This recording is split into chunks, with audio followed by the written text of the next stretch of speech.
जीवन जैसा सामने है, पहले उसे जानो और उसे जियो।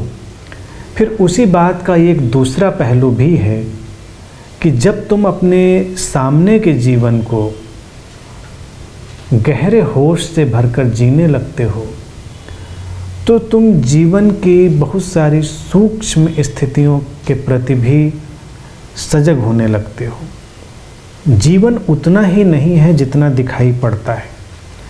अगर ये उतना ही होता तो बहुत ही पीड़ादायक हो जाता, सफोकेट करने वाला हो जाता।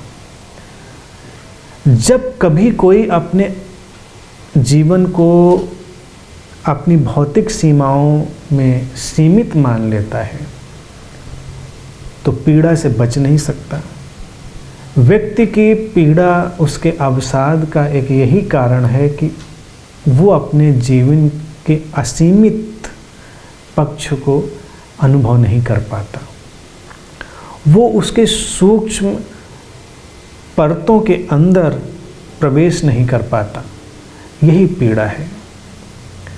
जीवन स्थूल से सूक्ष्म की ओर जाती हुई एक यात्रा है। जो लोग सीमाओं के साथ संबंधित हैं, अपनी स्थूलता के साथ, अपनी फिजिकलिटी के साथ संबंधित हैं, वो ही शरीर के समाप्त होने पर ज़्यादा आहत होते हैं, क्योंकि फिर उनकी पकड़ में कुछ नहीं आता। अगर हम अपने सामान्य जीवन पर ही एक सजगता से भरी दृष्टि डालना शुरू करें तो दिखाई देगा कि व्यक्ति जिससे हम संबंधित हैं वो कुछ और है। वो उसके शरीर का होना नहीं है, वो उसके अंदर से प्रकट होती हुई कोई चेतना है, कोई ऊर्जा है जो हमें कहीं स्पर्श करती है, जो कहीं हमें छूती है।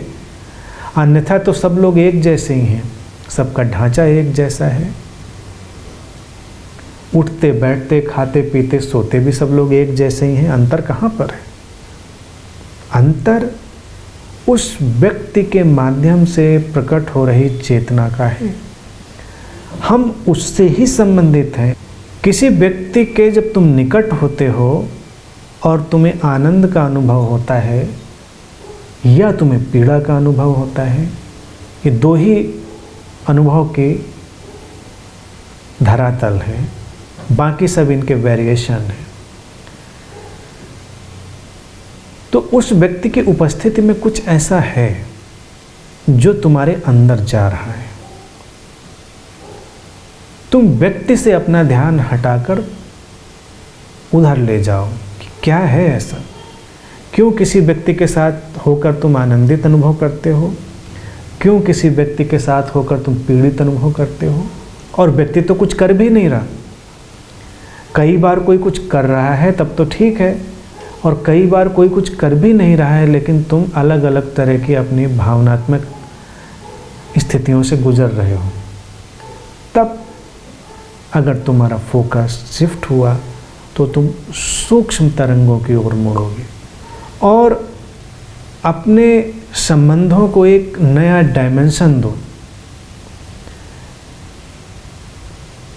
तब तुम्हें दिखाई देगा कि व्यक्ति अस्तित्व का एक माध्यम है। उसके माध्यम से एक अलग ही चेतना तुम्हारे संपर्क में आ रही है। उसने तुम्हारे लिए भी अस्तित्व का एक द्वार खोल दिया है। यही संबंधित होने की चाह है। अगर तुम किसी व्यक्ति से संबंधित होना चाह रहे हो तो क्यों? तुम इस पर कभी सोचते नहीं।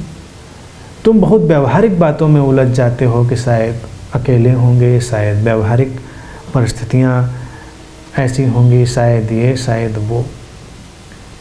लेकिन शायद तुम अपने जीवन की उन सटल सूक्ष्म स्थितियों को अनुभव करना चाह रहे हो जिसमें दूसरा व्यक्ति तुम्हारे लिए दर्पण का काम कर रहा है।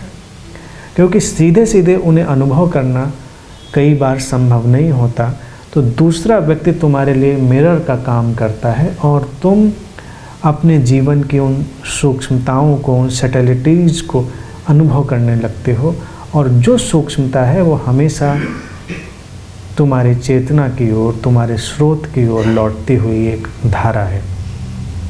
यही तुम्हारे आनंद का कारण भी है जब तुम संबंधों में आते हो। अन्यथा कोई तुम्हारे सामने भी बैठा हो, तुम बिल्कुल सपाट और खाली रह सकते हो, तुमको कुछ भी नहीं हो सकता। जब भी तुम्हें कुछ होता है, तुम थोड़ा सा अपने को ऊपर उठा हुआ अनुभव करते हो, वो वही क्षण होता है जब तुम दूसरे व्यक्ति की भौतिक सीमाओं से थोड़ा सा हट गए होते हो और तुम उसकी सूक्ष्म तरंगों के संपर्क में आ गए होते हो। वो तरंगे तुम्हारी अपनी तरंगों से जुड़ती हैं, उनको विस्तार देती हैं, और यही प्रत्येक व्यक्ति की एक अंतरतम में छुपी हुई चाह है। जीवन को उस सूक्ष्म नॉन फिजिकल इटर्नल डायमेंशन में जान लेना। वो इटर्नल डायमेंशन, वो चिरंतन आयाम ही हमेशा हमारे साथ यात्रा कर रहा है।